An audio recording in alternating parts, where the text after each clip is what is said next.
alive. Unless you enjoy yourselves. So let's have a big hand.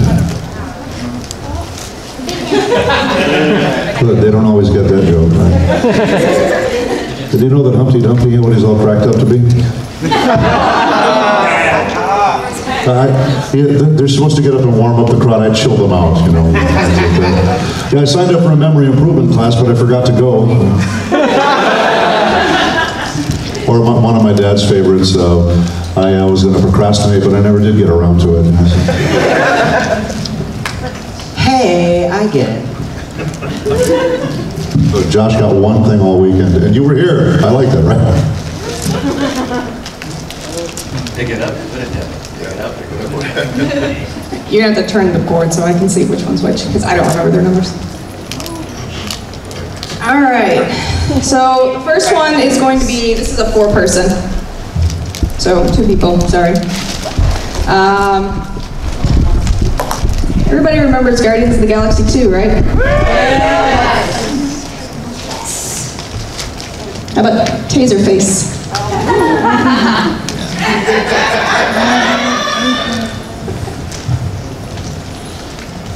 I can't stop laughing. Paul's got narration and the one-line character. You get to read this in whatever voice you so deem. Does it have to be like what you remember from the movie? No, no. Something else. Hi, Rocket. Wait, I mean, are we all reading characters? Taserface.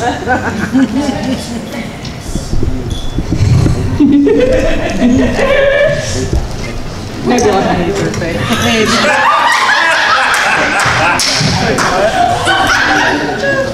I gotta find it first. Oh, there it is. Paul's reading the narration as well. And Pablo, I have one line as Pablo. Rhymes with Pablo, which the way to play super different kind of football. Where I come from. See. Begin.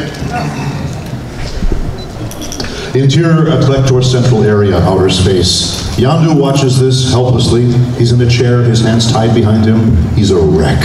His headpiece destroyed, wires hanging from a gap in his head where his fin used to be.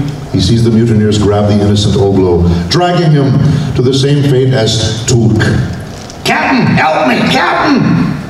Yandu drops his head in shame. You're the one what kills those men by leading them down the wrong path. He punches Yandu. Because you're weak! He punches him again. And stupid! The monstrous Ravager turns towards the Ravagers who listen, rapt and vengeful. Nebula leans calmly against a wall, watching. Kraglin watches too, seemingly concerned. It's time for the Ravagers to once again rise to glory with a new captain. Taserface! The Ravagers shout in approval. Taserface throws his arms up in glory when he hears snickering. He stops. He and the other Ravagers turn and see Rocket, also in a chair with his arms secured behind him, giggling. I'm sorry. Your name it's Taserface? That's right. Do you shoot tasers out of your face? Hey, it's metaphorical. For what? Taserface thinks. Time for a new answer. It's the name what strikes fear in anyone what hears it. Really? Okay, sure. Taserface screams at him, spit flying everywhere. Hey, you shut up! You're next! Taserface goes back to Yondu, bringing out his blade. Who thought that? I've been wanting to do this for a long time. Again they hear snickering. Rocket is burying his mouth in his chest, trying to stop from cracking up. What? What? I'm sorry. I'm so sorry. I just keep imagining you waking up one morning, looking in the mirror, and in all seriousness saying, you know what would be a really kick-ass name? Taserface!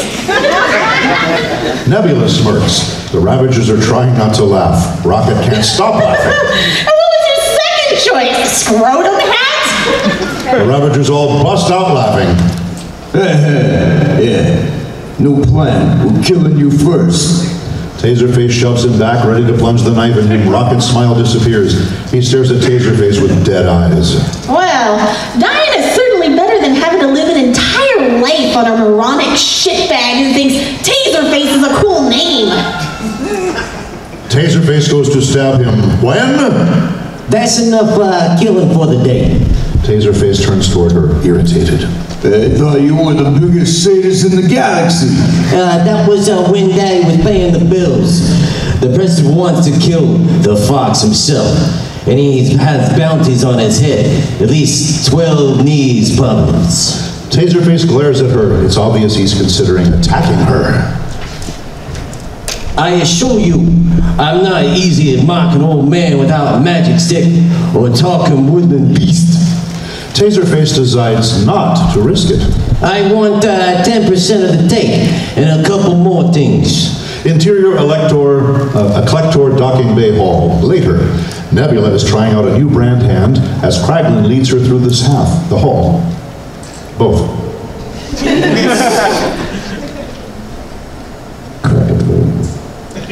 Are you ready? Oh, I'm Franklin too? Congratulations. I forgot about it. You didn't tell me. We got a whole box of hands if that one don't work out. It's fine. You think them Kree is gonna execute the captain? The Kree consider themselves merciful. I will be painless. Kraglin comes to an open doorway beside a huge docking bay and an M ship decked out with lots of weapons. Well, there it is. Best ship we got. The location of Ego's planet's in the nav. We'll wire you the 10% when we're paid. What are you gonna do with your share? Nebula stops at the doorway. As a child, my father would have Gamora and me battle one other trainer. Every time my sister prevailed, my father would replace a piece of me with machinery, claiming he wanted me to hear your equal. But she won, again and again and again, never once refraining, because of them, I am this. So after I murder my sister, I will be by a warship with every conceivable instrument of death. I will hunt my father like a dog, and I will tear him apart slowly, piece by piece, until he knows someone simian of profound and unseen pain I know every single day. Kraglin stares at her, weirded out. Yeah, I was talking about like a pretty necklace or a nice hat. Something that'll make the other girls go, ooh, that's nice. Nebula gives him a look of pure death. Anyway, happy trails. Ta-da!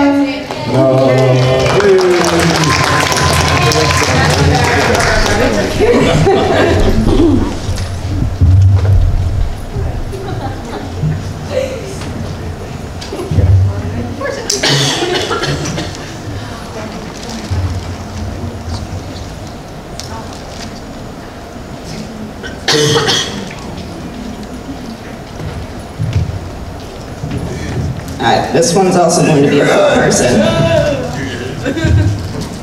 Different four people, slightly.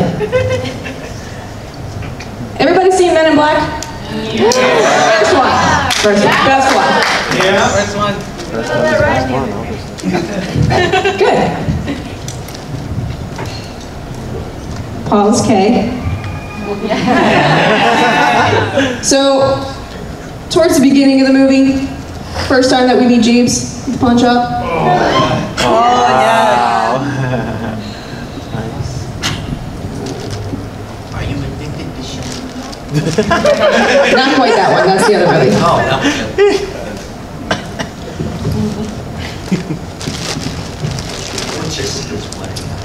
Joshua's Jeeves. Like, who was K? Was that, Tony Jones? And Tony Schultz. And who's Jeeves? Tony Schultz. Here's the alien. He's an alien. Yeah, that was the pawn shop. Pawn shop guy loses his head. No, Literally. skeezy, greasy pawn shop guy. I'll totally make it up as I go. Yeah. Skeezy, greasy guy. Okay, whatever. So that makes Sawa J. Yeah. It's one of those pawn shops in the dark alley in New York. I was gonna say. Holy shit, came out so wrong. That is nothing there. Jackie can help you with me because Jackie's going to read the stage direction this time.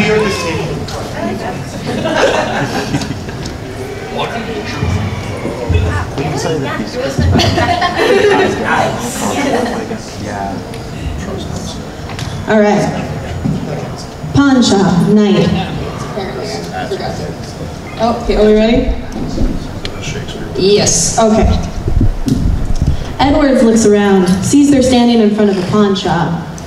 This is where we're going? They get out of the car. Jack Jeeves, guy buys from chain snatchers. Don't even sell guns.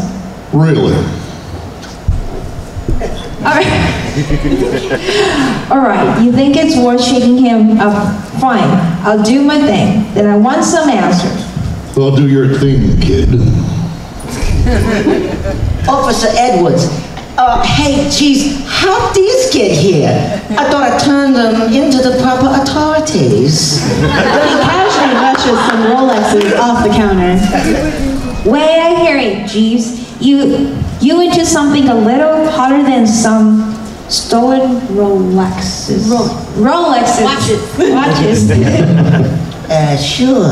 I'm a big crack dealer now. I just work here because I love the hours. This pisses Edwards off. He grabs Jeeves by the collar. I'm talking about guns, Jeeves. High-tech stuff. Come on, Edwards. What you see is what they got. Why don't you show him the imports, Jeeves? At the sound of Kay's voice, Jeeves suddenly pales, a look of fear coming over his face. Hi, Kay. How are you? The imports, Jeeves, now. You know I got out of that business a long time ago, Kay. Well, why do you lie to me? I hate it when you lie. Whoa, Kay. Hey, hold on a minute here. Whoa. I'm gonna count to 3.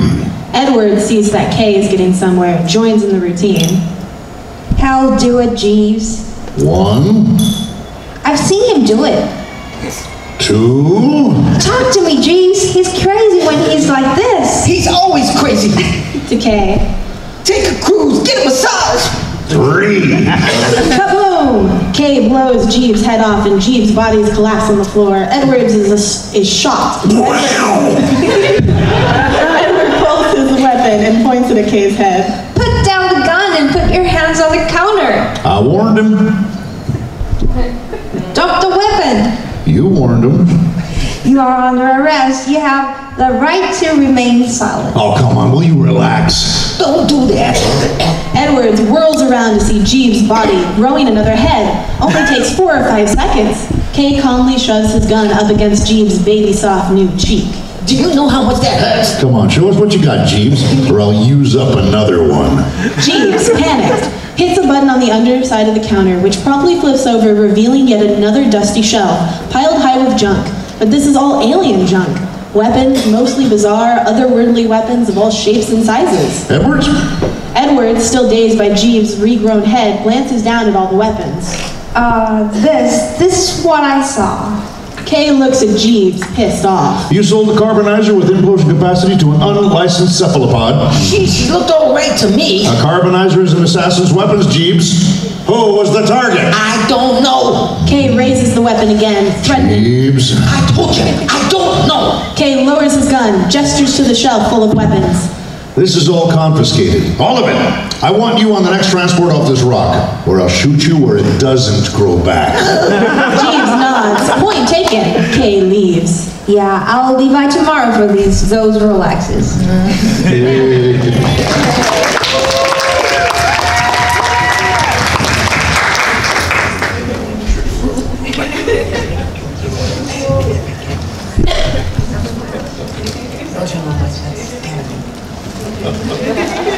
Staring your mom.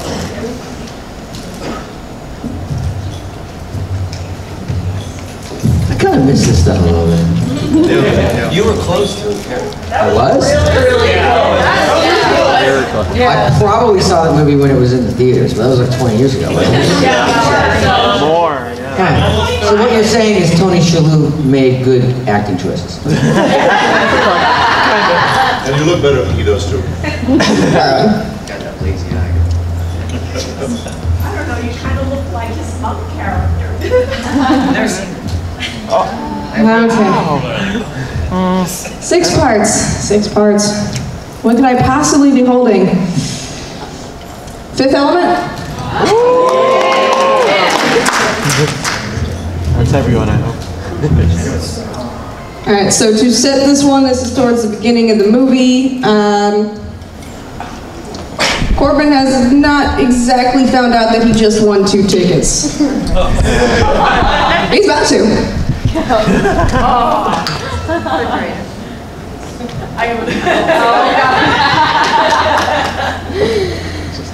Hey, Paul. So you've got 1 line for the tie, and then you're gonna be Lilu. And then Humphrey has 2 lines.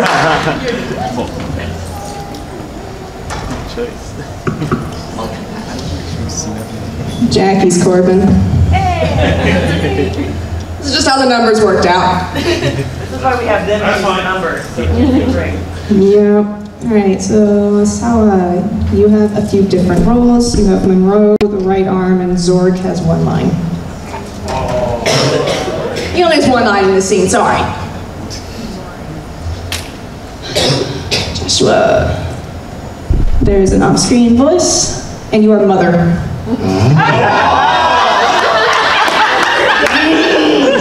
Okay, tell me who's the mother. What is it like? Corbin's mother. She's on the phone. She's your mother. Yeah. Corbin's mother calls him on the phone and nags him. She's the typical Jewish mother. Basically. Thank you.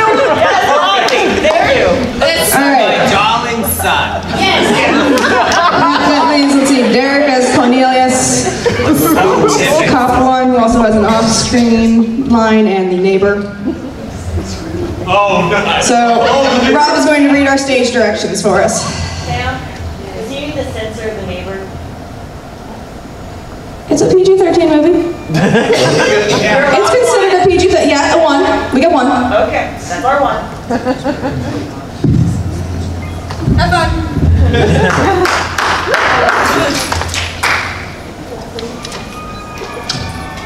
The most disgusting dessert ever made. Corbin looks at it shimmingly on a plate as Ty serves him proudly. Stewed jellyfish cake, my specialty. Corbin forces a weak, polite smile as Ty looks on expectantly. The phone rings. Saved by the bell. Corbin rises to get the cigarette and answer the phone. Hello? You're the nastiest dirtbag I know in this stinking city. Hi, Ma. I've been playing twice a week mahjong for 20 years. 20 years I've been eating those shitty croquettes. Corbin goes to light his cigarette. There are only 2 matches left in the matchbox. Corbin strikes one, and it fizzles. You wouldn't even eat one to help your poor mother, and you win the big prize? Know something? The whole thing makes me sick. The tie starts to clean up, just as Corbin goes to strike the second match. Are you listening to me, you ingrate? Yes, Ma. Corbin sighs and puts the match back in the box. Corbin enters his code in the keypad that Ty is holding. Go on. This is gonna take a while. The Kai casts off. Corbin closes the window. Other than that, you alright? And now you're making fun of me? I'm warning you, if you don't take me after all these years of sacrifice, I'll never forgive you! The tie flies off, and Hitler cat meows for more food. I'm coming! Ma, what are you talking about? I get it. You want to make me beg? Is that it? All I want is an explanation. I just got in, I lost my job, I smashed my cab, I got mugged. But other than that, everything's peachy, Ma. Thanks for asking. Now settle down and explain to me calmly. A message drops into the tube. The red light goes on. You just want a trip, you dope. 10 days in Floating Paradise for 2. Ma, if I'd won, I'd know about it. Someone would have notified me. They've been blaring out your name on the radio for the last hour, blockhead. He eyeballs the message still in the tube. The doorbell rings. Bing bong. Ma, it's the door. I'll call you back. Corbin hangs up before his mother can say anything and heads to the front door. Before he gets there, it opens. General Maroon enters, followed by the captain and the major. It's a woman, and she needs to become a man in a mustache. Maroon opens a file. Major Dallas, if our calculations are correct, you still have 47 hours owed to the Federal Army on your enlistment, which is more than you will need for a mission of the utmost importance. What mission? To save the world. Where have I heard this song before? You're to leave immediately for Folston Paradise. Retrieve 4 stones from the Diva Palava Laguna and bring them back with the utmost description as possible. Any questions? Just one. Why me? 3 reasons. 1. As part of the elite special force units of the Federal Army, you are an expert in this use of all weapons and spacecraft needed for this mission. Monroe pulls out a long list of documents. 2. Of all the members of your unit, you were the most highly decorated. And the 3rd one? You're the only one left alive. Monroe removes the message Corbin hasn't bothered to look at. Don't you open your messages? I've had enough good news for today. You have won the annual Gemini contest and a trip to Folston Paradise. For 2, congratulations. Here you are tickets. He hands Corbin the ticket. Corbin gets it. You rigged the contest? Monroe nods. Major Iceberg will accompany you as your wife. The idea of taking a trip with Iceberg makes him sick. You couldn't come up with something a little more discreet. Old tricks are the best ones, eh? I'm not going. Why not? One reason. I want to stay the only one left alive. Enter Corbin's hall. Lilo and Cornelius search for Corbin's apartment. Lilo carries the card Corbin gave her. Cornelius finds the apartment and yanks the number off the door. He waves Lilo over his hand, goes to the bell. Enter Corbin's apartment. The doorbell rings. Excuse me.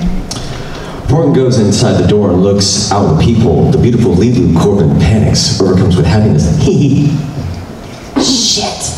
What is it? Corbin has 2 seconds to make up something to get rid of Monroe. It's my wife. I thought you were divorced. I mean my ex, maybe future ex. If she sees you here, I'm finished. She hates you guys. It's what killed us in the first place, please. He puts them in the fridge, showing the jelly cake in Iceworm's hands. Sorry, General, but we've got no choice. It'll only take a minute. Let me set up another meeting and I'll be back. 3 of us will never fit in here. Oh, yes, you will! Corbin slams the fridge door. The doorbell rings again. Coming! He whips through the place in 10 seconds, gathering up things laying about. Shuts doors, rolls up his laundry, and folds the bed. He brushes his hair back and opens the door with a big smile, only to discover the gun stuck between his eyes, held by Cornelius. Happy polite. I suppose that means hi? I'm sorry to have to resort to such methods, but we heard about your good luck on the radio and we need the tickets to Folston. Is that the usual way priests go on vacation? We're not going on vacation. We're on a mission. What kind of mission? We have to save the world. Good luck. Of course. Father, I was in the army for a while, and every time they told us we were on a mission to save the world, the only thing that changed was I lost a lot of friends. So, thanks for the offer, but no thanks. Cornelius looks disappointed. Lilo is in crestfallen. I'm sorry. This is a police control action. Everyone freezes as the whole building resounds with electronic voice. Enter. Landing Corbin's building. A group of policemen burst into the hallway. One of the cops enters the code of the police wall box. A device descends on the ceiling and flashes light siren. A voice fills the air. This is not an exercise. This is a police control. Cornelius starts to panic. Corbin takes charge. Oh my God. Oh my God. Corbin pushes the button, sending the fridge to the next floor. A shower takes its place. Lilu, hide in there and don't move. What? Lilo pops in. Corbin tosses Cornelius on the bed. What are you doing? Trying to save your ass so you can save the world. And hits a button on the wall. The bed disappears into the wall. Corbin grabs the ticket and slides them into his belt. Enter, landing Corbin's building bay. Meanwhile, the automatic police voice continues. Spread your legs and place your hands in the yellow circles, please. A cop slams a viewer device on Corbin's door, which makes part of the transparent.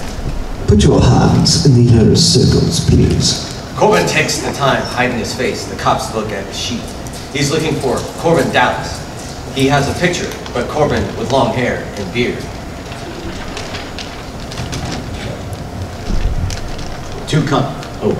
I'm cop 2? Sir. Oh, thank you. I'm cop 1. Shut up. Sir, are you human? No, I'm a meat popsicle. I found them. Corbin's calling card is constantly stuck in the door of the neighbor's apartment. Cop 3 slams the viewer on the nasty neighborhood door. The neighbor is at the sink, shaving instead against the wall. Cop 1 arrives with Corbin's picture. Sir, this is control. Please put your hands in the yellow circles. The neighbor steps right up to the viewer, shaving cream in his face. He could pass for Corbin. Hey, fuck you! Enter Corbin's apartment. Corbin still has his hands on the wall. Wrong answer. Shot, explosion, scuffle, scuffle, scuffle. Enter hall. The riot. Why'd I get so profound just then? I sound like George Takei. Keep it going. All right, I guess I'll do that. The riot police hustle down Hall, dragging his neighbor behind him in the canvas bag. A cop enters the wall. Okay, we got this guy under wraps. Enter Zorg's apartment. Right arm at the phone, facing Zorg. It wasn't easy, but we bagged him. Thanks for the tip. Glad to help. He hangs up. They just arrested the guy of Iranian smuggling. Everything's going as planned. He shows up the plane ticket and passport with his picture with Corbin's name. All I have to do is to go to the airport and take his place. I should be in Florstone in less than an hour, 4 hours. Zorg sits there quietly for a moment. Don't come back with the stones. Enter Corbin's apartment. Corbin opens the shower door. Lilo is soaking wet, her teeth chattering from the cold. I'm really sorry. There wasn't time. His eyes fall on the old blanket. Here, let me wrap you up. Corbin wraps her in a blanket and vigorously rubs her back. Lilo warms gradually and snuggles closer to him. That warms comfortable shoulders. This is getting hot. I'll just let you keep doing that. As Corbin's rubbing slow, looking more like caresses. It's funny. I've met you twice today, and you ended up in my arms both times. Lilo suddenly realizes that she's maybe gone a bit too far. She recovers to look embarrassing too. You're welcome. The intimacy makes him nervous. He looks for diversion. Coffee, that's what you need. A nice hot cup of coffee. He pushes a button on the coffee machine. With some honey. You'll see honey's great. Corbin rummages through the drawer. Lilo, innocent, doesn't seem to quite understand everything that's going on. Hot cup of coffee with honey, yeah. He rummages through the cupboard, extremely nervous. Lilo smiles and begins to look around. She opens the drawer and he comes upon.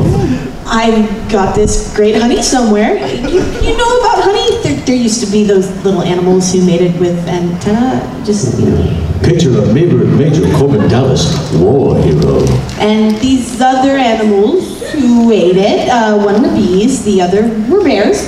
She looks back at the man fumbling for honey. I forget which ate it and which made it, but... And she smiles. Here it is. Corbin holds up a jar of honey. Taste this. Lilo innocently sticks her finger in the jar, then puts it in her mouth. It melts in your mouth, doesn't it? She savors the honey slowly and sensually. Her lips shine with honey. Her eyes narrow with pleasure. I'm really feeling uncomfortable being next to her right now. Corbin is hypnotized by her lips. Like a moth attracted to a flame, he begins to lose control, which makes him nervous. Instead, sounds come from the walls, but Corbin is so entranced with the sight of Lilo licking her own fingers. He doesn't hear it until it becomes quite a racket. You hear that? Cornelius. Oh, God. Corbin pushes the button wall. The bed pops out, fully made, with Cornelius tucked in it, struggling to get out. I'm really sorry. Let me help you. Corbin begins to pull at the covers when... Hasta que yo me pague matará. Corbin turns. What? Corbin turns to Leo, struggling out of the wet clothes. Man, that's really hot. Breath is taken away by the sight of her perfect body. Okay. Cornelius whacks him heavily hit the head of the lamp. Corbin drops to the floor. I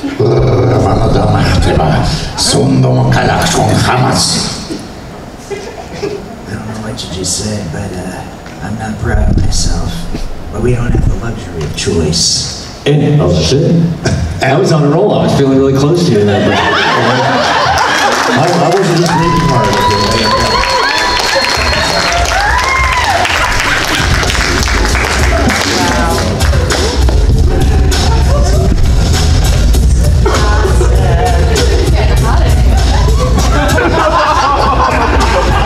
You're buying me dinner later.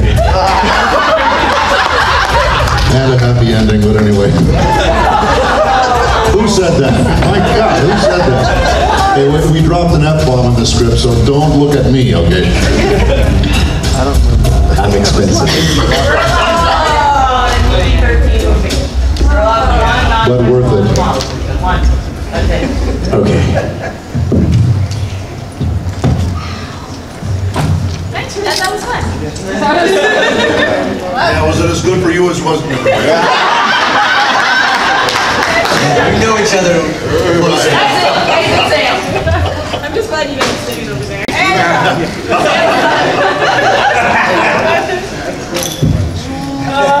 This is the red lights on the table. Now pick a movie I've seen.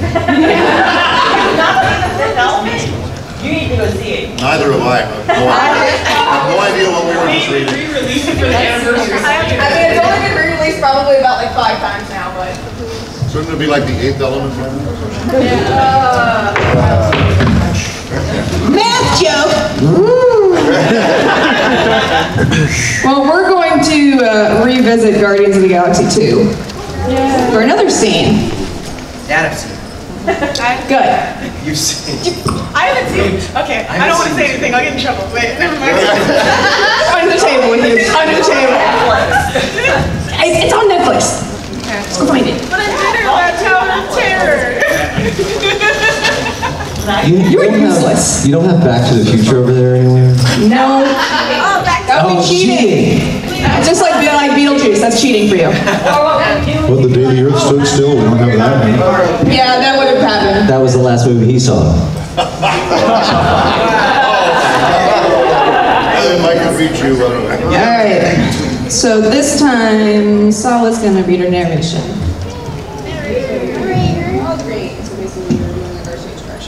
I believe. This is the... Yondu's trying to explain to Groot his fin. wow.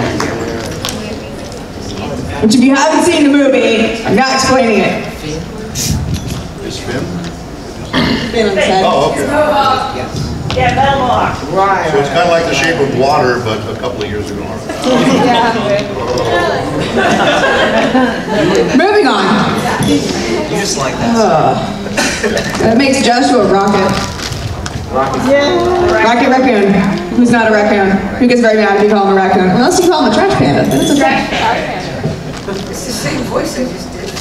It's basically the Tony Shalhoub voice, right? Derek's gonna be Yondu this time. It's the Pesci. Right, it's Pesci. Maybe that's why Shalhoub works so I'm much. walking here. Yeah, I'm okay. walking. So of course, since this is trying to explain to Groot. Hi Groot.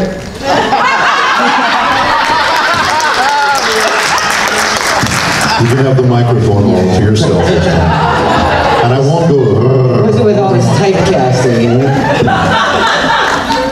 I only got like one line. Have fun. It's fine.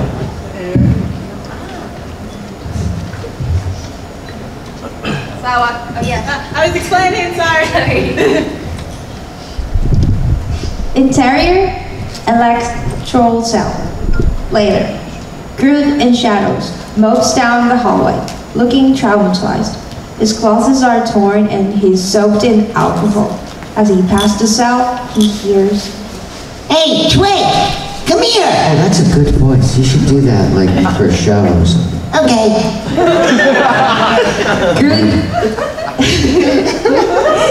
Groot sees Yondu and Rocket looking at him in the cell. He steps toward him. Oh man, what'd they do to you? Hey, you wanna help us get out of here? Groot nods. Rocket looks unsure. Yondu speaks slowly. There's something I need you to get and bring back to me. Groot nods. In the captain's quarters, there's a prototype fin like the thing I wear on my head. Groot nods. There's a drawer next to the bunk. It's inside that. It's red. You get it? Groot nods empathically and drafts off to get it. Yondu looks at Rocket, pleased. Rocket looks more than a bit uncertain.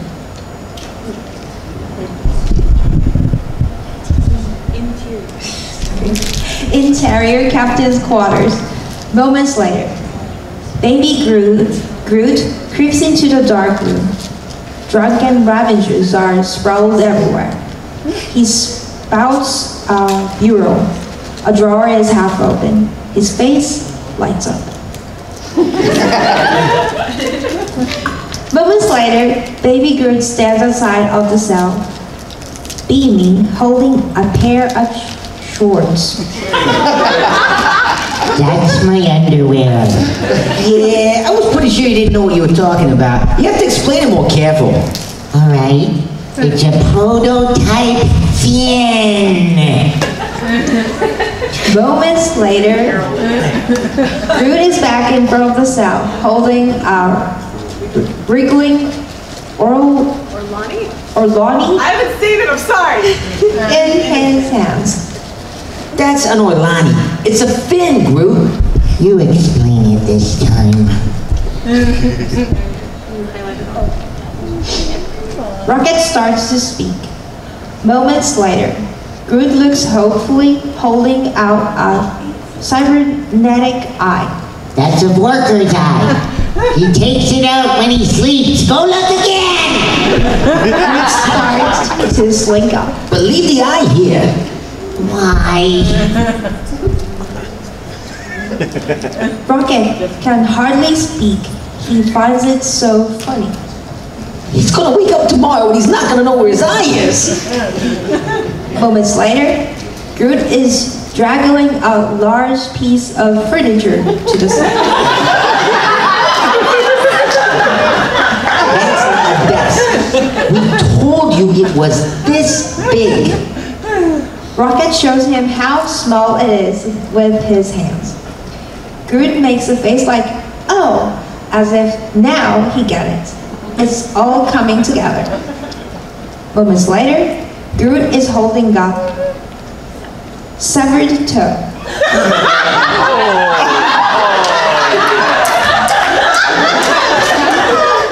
Tell me you guys have a refrigerator somewhere with a bunch of 700 human toes? Yondu softly shakes his head. Okay, then let's just agree never to discuss this. Yondu rips his Ravager patch off his jacket. The drawer you want to open has this symbol on it, okay? Groot takes it. He looks at Yondo's envelopes.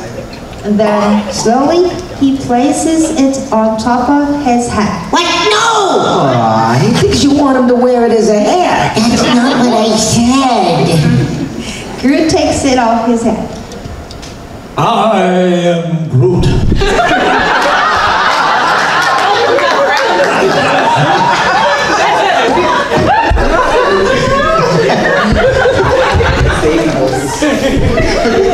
He believes I am Groot.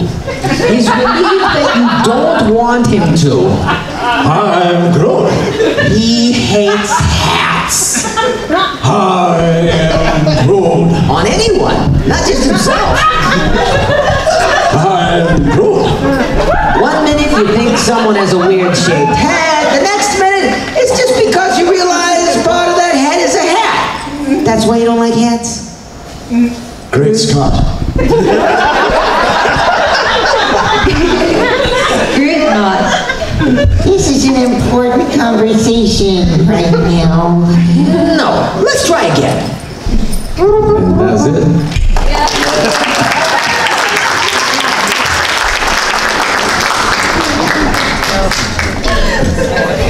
To the future. You really like that movie? Yeah, I like the movie. What a guy. Okay, dog. We saw you. Probably. Nobody hears that here.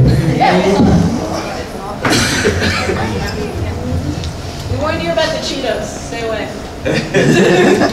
I'm allergic to Cheetos.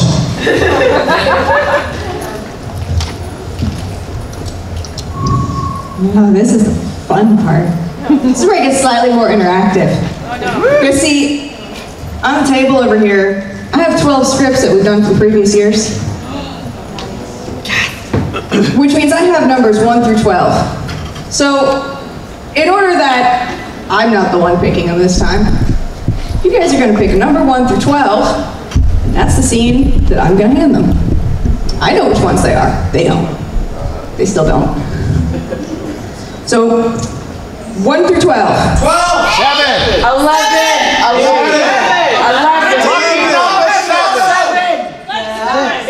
69. I know, 7 had a lot. Alright. So, number 7. With 12, you'll get that roll. Number 7. Actually, 7's... Which one was that? I heard 12. Star Wars Episode 7. Oh, this one! I heard That 69 in my brain. That one. Sorry, it takes me a second to catch up. It's so close over here. Star Wars Episode 7, The Force Awakens. It's a 5-part scene. Ooh. So one of y'all get left out. Sorry. Wah, wah. Star Wars. You seen The Force Awakens? Force Awakens. Star Wars. I like them all. I don't know which one. The new ones. The new ones. I've seen more. Alright, Last time this you one's at the moving pictures. This particular scene is at Maz's castle. I feel proud I've seen this one. I got Yay! Seen it twice. the only one I saw this in Orlando. It's like a Beyond D box. It's like a 4D box or something, where it's like pounding you in the back, and squirting you with water, and pumping air in your face. And little word to the wise, that gets annoying. It really does. Like you think, oh, it's gonna be like a ride, but the thing is, a ride is over in 5 minutes. 2 hours of bam, bam, bam. Like, no, it's not fun. What did it feel like when the saber came out? Strangely pleasurable. I told you this is this end of the table. I questioned everything. Can we get this scene now? It's PG-esque. Scouring the boardroom. When in doubt. And you're done. He did say saber thrust. This is not that kind of show. I don't know. There's no yet. There's no yet. They're encouraging us to what? That's actually a good title for a story. There is no Anyways, part 1. Han Solo. There's no Yeti. Debunking. Just be yourself. Jackie has part 2. Jackie has 1 part. Or the neurons. You have a whole bunch of things. So you are GA97, Bazine, Finn, and Kylo Ren. Oh, the edge. Can we get a new foamy thing? Because he growled on us a lot. That's what the facts. This will be up for auction later. Well, what about this one? Well, Paul St. Peter went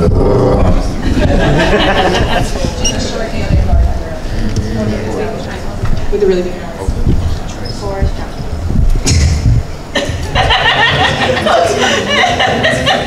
You broke Sam already. Oh no, oh no. This is only the beginning. Right? Ray? No, girl parts. Just do Pesci again. Ray Pesci. I think Derek is reading our stage direction this time.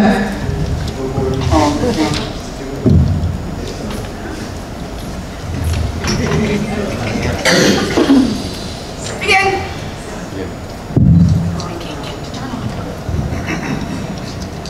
Are we not starting at the top? She said begin. Yeah, start at the top. Oh, okay. So Well, somebody has to say continued. Oh, hold on. Action. Continued. Okay. Do you think it was luck? Do you think it was luck that Chewie and I found the Falcon? Huh? If you can find it on the scanners, if we can find it on our scanners, the First Order's not far behind. Want to get BB-8 to the Resistance? Maz Kanata is our best bet. We can trust her, right? Relax, kid. She's run this watering hole for 1,000 years. Maz is a bit of an acquired taste, so let me do the talking. Now, whatever you do, don't stare. At what? Any of it. The door opens. Music, madness, and interior Maz's castle. Main room, day. We enter the loud, crowded mess of a hall, pushing past a room full of rough-and-on aliens and humans who gamble, drink, scheme, negotiate, argue, until we end up on the back of a tiny 1,000-year-old 4-foot-tall alien who suddenly starts as if sensing something. The alien turns to us. She is female, wearing large adjustable goggles. This is Maz Kanata. Han Solo. Everyone turns to look. It's all quiet in here. Oh boy. Hey, Maz! Noise returns. Maz walks to them, pushes someone away. Where's my boyfriend? Chewie's working on the Falcon. I like that Wookiee. I assume you need something. Desperately. Let's get to it. Maz walks off, gesturing for them to follow. Finn and Rey are confused. Han indicates for them to follow. They do, passing the enormous Grumgar, who sits with Vixen Bazine Natal, who watches them suspiciously. A small droid, GA-97, who turns its head to see BB-8. Following Rey across the room, GA-97, now animated, makes a small transmitting sound, which is subtitled. Beep boop. Alert the Resistance. Their missing droid is here. And we cut to, in a dark alcove, moments later. Bazine enters a shadowy space, stealthily makes a call on a communicator. Clearly, Bazine is a spy. Subtitle. Inform the First Order. I found the droid. Exterior, Star Killer Base, day. A massive Star Destroyer hovers over the Hactice planet. Interior, Star Destroyer, Kylo Ren's chambers, day. A dark space, Kylo Ren close to camera, addresses someone off camera, whom we do not see. Forgive me. I feel it again. The pull to the light. Supreme Leader senses it. Show me again the power of the darkness, and I will let nothing stand in our way. Show me, Grandfather, and I will finish what you started. As his emotions build, he stands and heads off. We follow him, pivoting to reveal who he was talking to. the burnt, ashen, ghostly deformed mask of Darth Vader. Interior, Maze's castle, table, day. Maze is putting together some food, as she says. A map to Skywalker himself? You're right back in the mess. Maze, I need you to get this droid to Leia. Continue. No, you've been running away from this flight for too long. Ham? Nikki Nagawada. Go home. Hey, Leia doesn't want to see me. Please, we came here for your help. What fight? The only fight against the dark side. Through the ages, I've seen evil takes many forms. The Sith, the Empire. Today, it is the First Order. Their shadow is spreading across the galaxy. We must face them, fight them, all of us. There is no fight against the First Order. Not one we can win. Look around. There's no chance we haven't been recognized already. I bet you the First Order is on their way right. Finn stops. Seeing Maz adjust her goggles, scrutinizing him, her eyes get huge. What's this? What are you doing? Maz adjusts the goggles again. Her eyes get impossibly bigger. She grunts recognition. She hoists herself onto the tabletop, knocking over food, plates, crawling towards Finn. Solo, what is she doing? I don't know, but it ain't good. If you live long enough, you see the same eye in different people. I'm looking at the eye of a man who wants to run. You don't know a thing about me, where I'm from, what I've seen. You don't know the First Order like I do. They'll slaughter us. We all need to run. Rey is stunned. Maz, not so much. She crawls back to her chair. She points to some pirates in the corner. You see those two? They're trade work for transportation to the Outer Rim. There, you can disappear. Finn sees them. Considers. Finn?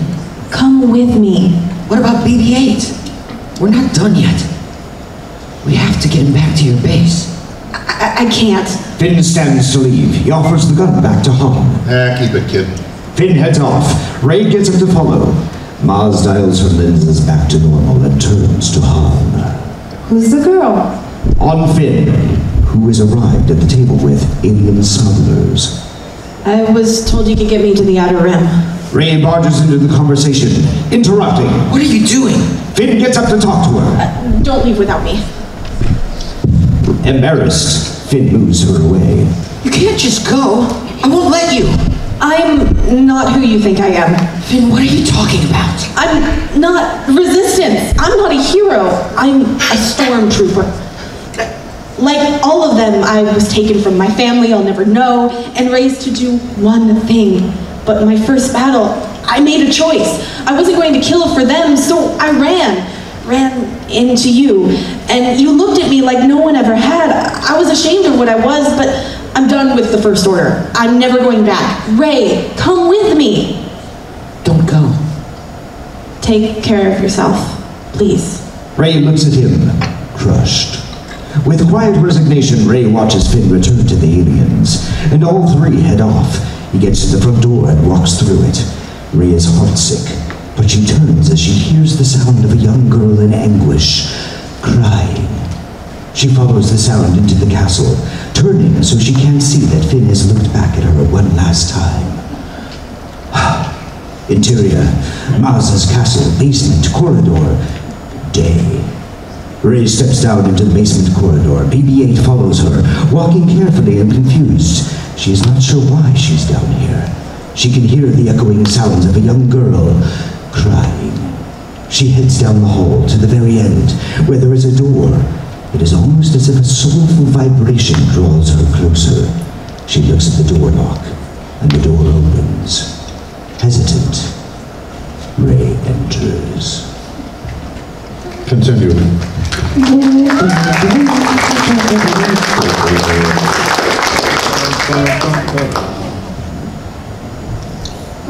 couple minutes. What do you guys think? One more?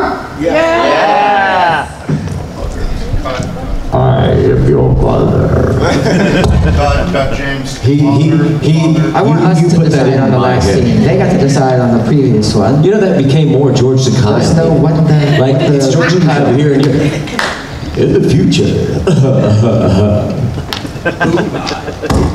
One last scene? Get one of them. 6 part. What time is it? It's about that time. Literally one last scene. That's the dentist time. I have Yeah, 2:30. I have a panel of 3. We can do this. Your military time, you have 14. It is now 14:29. 1 through 12, and you can't pick 7. 2, 3, 5. 3. That was the last time we saw a movie. Yeah. Whatever 6 people. Yeah, pick something that has 6 people in it. Columbus Sale was the last time you saw a movie. I haven't seen that one. Yes. I heard about it. Columbus who? Yeah. All right, got mixed reviews.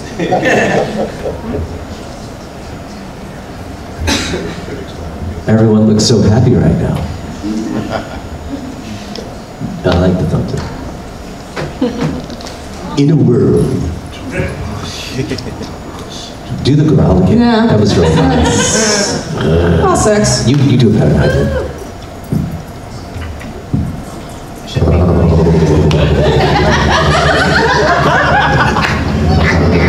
That should just be the rest of the film. And we're done.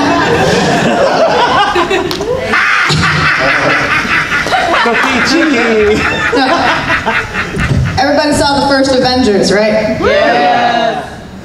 Did you see it? I saw Iron Man. He's in it, right? Yes. I only saw the first one after that. It's not the first one. Yeah, you've seen one. Well, You've seen them all. This is the kneel before me scene. Ooh. Just do Pesci again. Everything's Pesci. It's what I live for. Yeah, that actually works. Mrs. Riley. Alright, so Paul's doing our... That'd be awesome. It's gonna be all Pesci. What are you laughing at me? Hey, what are you yelling at me, clown? Hi. You saw that, right? Please tell me you saw that. I'm mushing up, you know. I saw Wonder Woman. That doesn't count. That's completely different company. Yeah. In the Green Hornet. Yeah, also a different company. Oh my god. Oh my. Yeah, you laughing at me like I'm a clown or something? Hey, wait a second. Let's do I'm very disappointed in you. I'm very disappointed in you. I kind of now almost don't want to let her read Come this. down here. Hey, what are you talking? You trying to look like me? Trying to I'm a clown? I'm scared. At least I got here. Can you handle reading Loki? They're funny. They're not funny. I worked 11 days, not 10. I worked 11 days, not 10. Nick Fury You and never pull off in the driveway. Why? Because they at the drive-thru. You know, right? Never get off of the boat. Wait a second. I don't eat tuna. I don't eat tuna. Captain America. Man. Oh my god, as Joe Pesci. Joe Pesci as America. Joe Pesci as Steve Rogers. Stark. I got my shit. Oh, nice. That's my question. Did Joe Pesci actually act and sound like Josh Brissett? I don't think so. He's got Thor. Everybody ready? I got my hammer. Begin. Exterior, Stuttgart, gala night. As the crowd runs away, Loki actually, I'm sorry. Loki slowly walks out and materializes in his gold armor and helmet. The police arrive, and with no hesitation, he blasts the cars, flipping them over and over. Kneel before me. The crowd ignores him. Another Loki appears, blocking the crowd. Loki after Loki appears. They all grin as they raise their spears, encircling the crowd. I said kneel. Everyone becomes quiet. Loki embracing, his arms out, smiling. Is not this simpler? Is this not your natural state? It's the unspoken truth of humanity that you crave subjugation. The bright lure of freedom diminishes your life's joy in a mad scramble for power, for identity. You were made to be ruled. In the end, you will always kneel. As the words resonate to the kneeling crowd, an elder German man refuses to kneel and stands heroic. Not to men like you. There are no men like me. There are always men like you. Look to your elder people. Let him be an example. Loki is about to execute him with the scepter as the light glows blue. Just as the energy beam shoots out, Captain America arrives. He dives in just in time and blocks the blast with his shield, knocking down Loki on his ass. You know, the last time I was in Germany, I saw a man standing above everybody else. We ended up disagreeing. The soldier, a man out of time. I'm not the one who's out of time. From above Cap, the Quinjet arrives. A machine gun is pointed towards Loki. Loki dropped a weapon and stand down. Like greased lightning, Loki sends a blast of blue at the Quinjet. Natasha maneuvers it just in time, giving Cap the time to throw his shield at Loki. They both begin to duke it out. Loki flings Cap to the ground. Cap then throws his shield, but Loki swats it away. Cap, using all the moves of a boxer, is knocked down by Loki. Standing over him, he points the scepter's tip on his helmet. Kneel. Not today. Cap flips and knocks him out with his leg. Loki grabs him and flips him over. Interior Quinjet, night. The guys all over the place. Suddenly, AC/DC's Shoot to Thrill overdrives the Quinjet speakers. Agent Romanoff, did you miss me? Both Cap and Loki look up at the sky. Tony flies over in his Iron Man suit and blasts Loki right back to the ground. Iron Man touches down. He stands up and pulls out every piece of weaponry the suit has. Make your move, Reindeer Games. Loki puts up his hands and surrenders. His armor materializes away. Good move, Mr. Stark. Captain? Interior Quinjet, night. Natasha watches the skies. Thunder. Coming out of nowhere, Fury speaks over her headset. Saying anything? Not a word. Just get him here. We're low on time. With Loki tied up and cuffed to his seat, Tony and Steve watch from a distance, whispering. I don't like it. What? Rock of Ages giving up so easily? I don't remember it ever being that easy. This guy packs a wallop. Still, you're pretty spry for an older fellow. What you think? Pilates? What? It's like calisthenics. You might have missed a couple things, you know, doing that time in the capsule. Steve looks at Tony, finally meeting his ego match. Fury didn't tell me he was calling you in. Yeah, well, there's a lot of things Fury doesn't tell you. Thunder and lightning nearly hit the jet, making it shake violently. Where's this coming from? Thunder rumbles overhead. Loki stares out the window intently. What's the matter? Scared of a little lightning? I'm not overly fond of what follows. What the? Outside a jet, blinding light hits the jet. Not a light, a king. The mighty Thor. Thor opens the wrap and grabs Loki by the throat and flies out. Steve and Tony are left dumbstruck. Tony puts the Iron Man helmet on. Now there's that guy. Another Asgardian?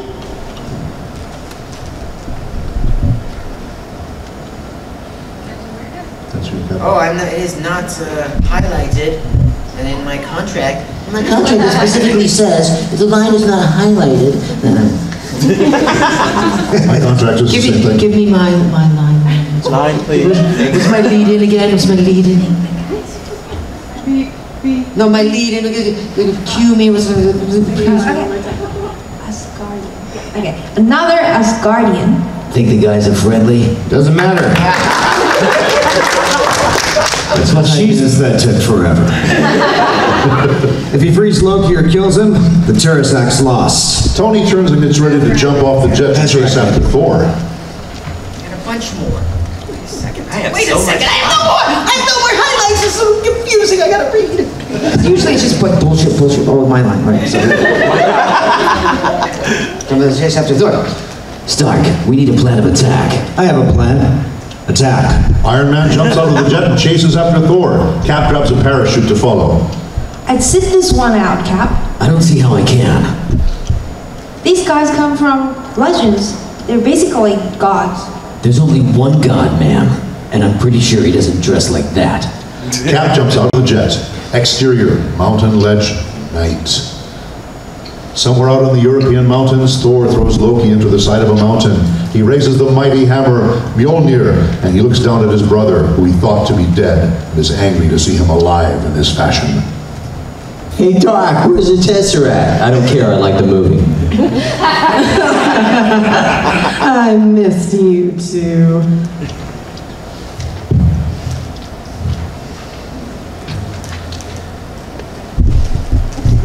I did it. Sorry.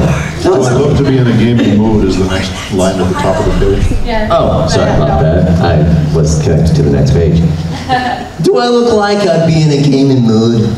Oh, you should thank me. With the Bifrost gone, how much dark energy did the All-Father have to muster to conjure you here, your precious Earth? Thor drops Mjolnir, causing the mountain to quake. He picks up Loki, his brother. Although Thor is pissed off for what he has done, a family is everything to a man or God. I thought you were dead. Did you mourn? We all did. Our father. Your father. He did tell you my true parentage, did he not? Thor lets go Loki, who walks away from Thor, causing an even bigger wedge between them. We were raised together. We played together. We fought together. Do you remember none of that? I mean, that's real heavy. I remember a shadow, living in the shade of your greatness. I remember you tossing me into an abyss. I was and should be king. So you take the world I love as recompense for your imagined slights. No, the earth is under my... You know you just read my line. I did. So you take the world I love as whatever that line is, for your imagined slights. No, the earth is under my protection. Loki! And you're doing a marvelous job with that. The humans slaughter each other in droves, while you idly threat. I mean to rule them, and why should I not? You think yourself is above them? Well, yes. Then you missed the truth ruling, brother. Thor will suit you ill, angrily. Loki shoves him. Oh, that was your card. Yeah. And mine's highlighted, okay? Angrily, Loki shoves his brother to the side. He walks back up to the ledge, turns around. I've seen worlds you've never known about. I have grown obsidian. In my exile, I have seen the true power of the Tesseract, and when I wield it. Oh, it wasn't highlighted. It wasn't in my contract. Who showed you this power? Who controls the would-be king? I am king. Not here. Damn it. You give up the Tesseract. You give up the poisonous dream. You come home. I don't have it. You... Did I skip a page? I don't have it. You need the cube to bring me home. But I sent it off. I know not where. Mjolnir flies back to his grasp.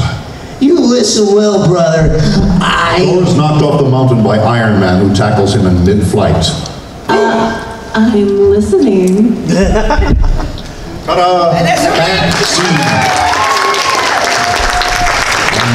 Hey, it's the two, you know, their daughter had a birthday last night over there. Yeah. She was 13. Happy birthday. Happy birthday. I was 13 once. A long, long ago in a galaxy far, far away. Like 3 months, but you know. I'm getting better at that. You pretender, you.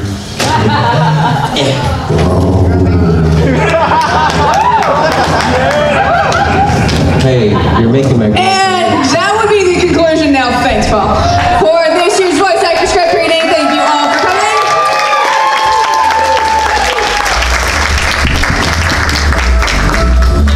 You showed the 4, right? 4? She had me a funny. 4? version of my mind-reading mentalism show, which is what I do these days instead of voiceovers, right in here at 4 o'clock. So check it out. It's gonna be awesome.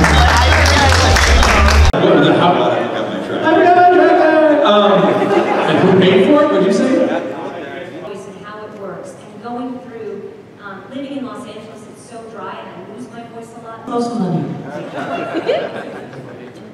That's not anime. I don't watch anime really. Vegeta. And I thought, how weird would that be if, like, Planet Vegeta came back? Of course.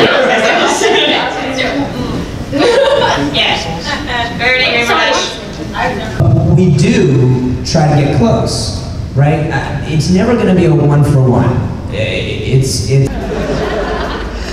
Picked up any shiny things while you're here? Quite a few, yeah. Go ahead and show us. Do that one. We forgot to do that. We'll do it. We'll figure it out. And oh yes. And we were a teacher. Sure, yeah, why not? I like to speak when I'm on camera. Awesome.